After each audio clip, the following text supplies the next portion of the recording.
L'université Cheikh Anta Diop traverse une crise grave, une crise qui mérite mieux que des slogans, des cris ou des raccourcis. En tant qu'ancien étudiant, enseignant-chercheur et un militant engagé, je voudrais apporter une lecture calme, responsable et utile. Ce qui se passe à l'UCAD, ce n'est pas simplement un désordre étudiant, c'est une crise à 3 niveaux. C'est d'abord une crise sociale. Les étudiants attendent leur bourse. Et pour beaucoup, la bourse n'est pas seulement un complément, c'est la survie.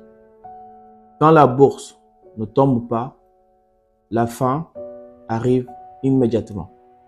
Deuxièmement, c'est une crise de règles mal expliquées.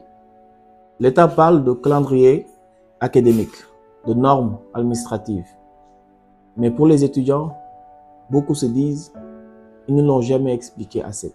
Il y a véritablement un problème de pédagogie et de communication. Et troisièmement, une crise symbolique et politique. Ces étudiants ont porté le combat. Ils ont manifesté. Ils se sont battus. Ils ont été humiliés. Et hier, ils ont revu les mêmes images. C'est là que la blessure est la plus profonde. Pourquoi la situation dégénère? Quand la faim rencontre l'humiliation, quand la fermeture des restaurants universitaires répond à la détresse des étudiants, la colère est inévitable.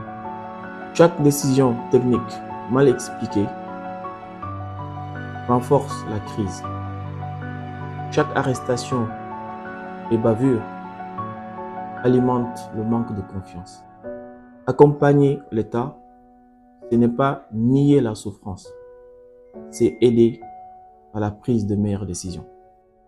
À court terme, il faut des mesures fortes et urgentes.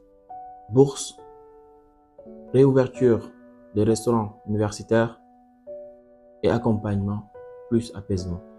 À moyen terme, les réformes sont nécessaires, mais elles doivent être bien expliquées, bien accompagnées et surtout décalées sur le temps. On ne réforme pas le système sur le ventre vide. À titre personnel, je refuse 2 postures.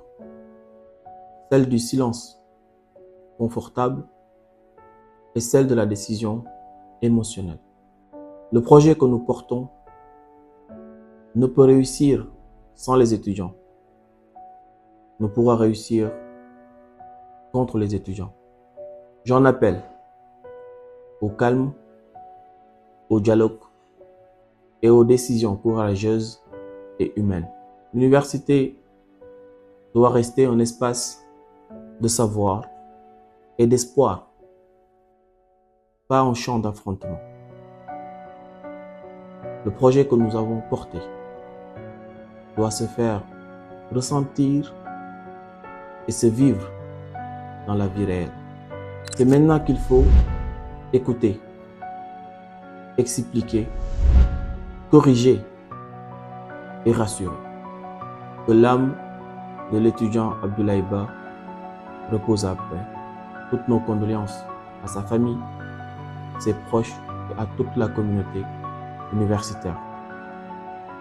Que cela ne se reproduise plus jamais.